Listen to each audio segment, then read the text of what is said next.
Hello, नमस्ते, प्रणाम, गोड़ लागतनी। आप सब कैसन मानी जा, जरूर बताइएगा।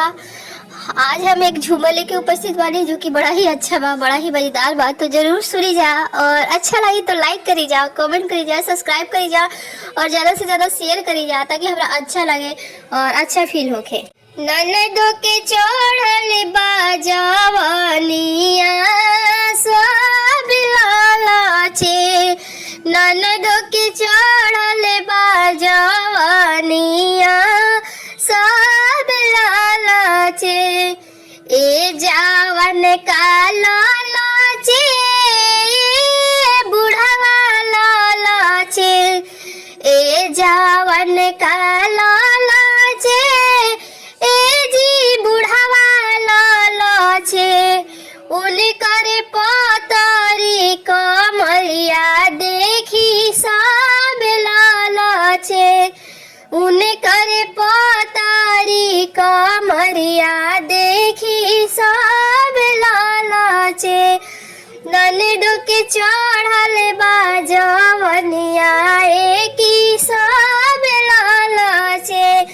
ननदो के चढ़ल बा जवनिया देखी सब लालाचे, ए डाराई बर लालाचे, ए खालासी लालाचे, ए डाराई बर लालाचे, ए खालासी लालाचे,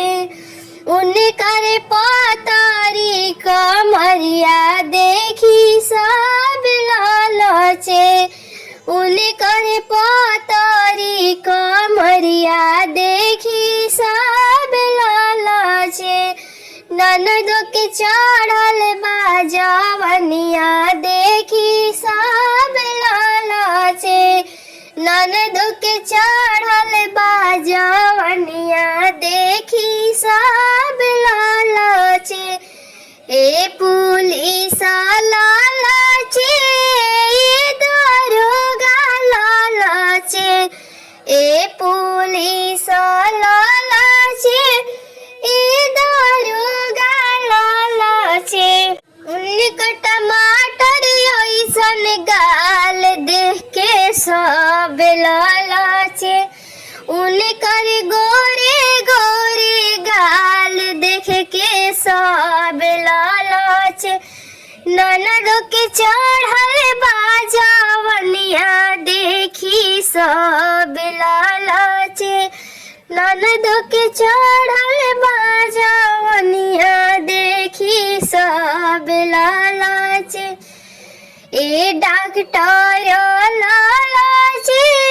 ए कंपाउंडर लालाचे, ए डॉक्टर लालाचे, ए कंपाउंडर लालाचे, उनकर पतारी कमरिया देखी सब लालाचे, उनकर पतारी कमरिया देखी सब लालाचे, ननदो के चढ़ल बा जवनिया देखी सब लालाचे, ए बुढ़वा लालाचे, ए जवन का लालाचे, ए जी बुढ़वा लालाचे, ए जवन का लालाचे, हुनकर गोरे गोरे गाल देखी सब लालाचे, उनकर पतारी कमरिया देखी सब लालाचे,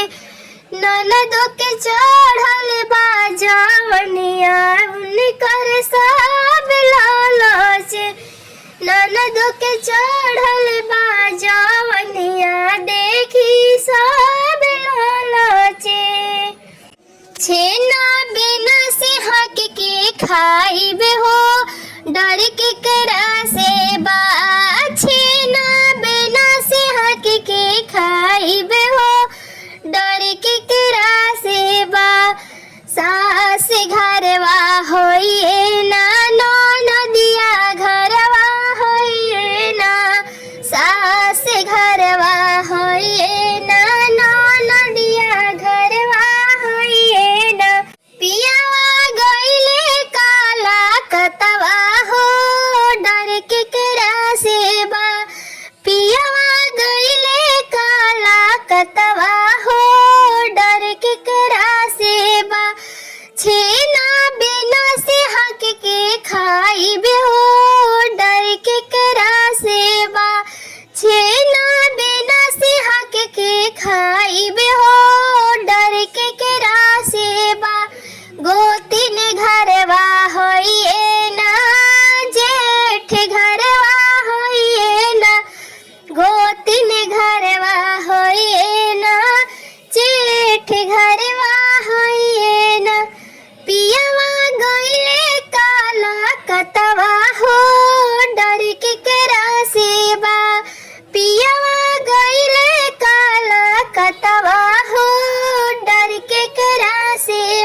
खाइबे हो डर केकरा से बा छेना बिना से हक के खाइबे हो डर केकरा से बा ननद घरवा होइए ना देवरा घरवा होइए ना ननद घरवा होइए ना देवरा घरवा होइए ना पियवा गइले काला कतवा हो डर केकरा से बा पियवा गइले काला कतवा हो डर केकरा से बा छेना बिना से हक के खाइबे हो डर केकरा से बा छेना बिना से हक के खाइबे हो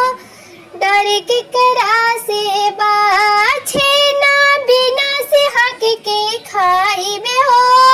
डर केकरा से बा सास घर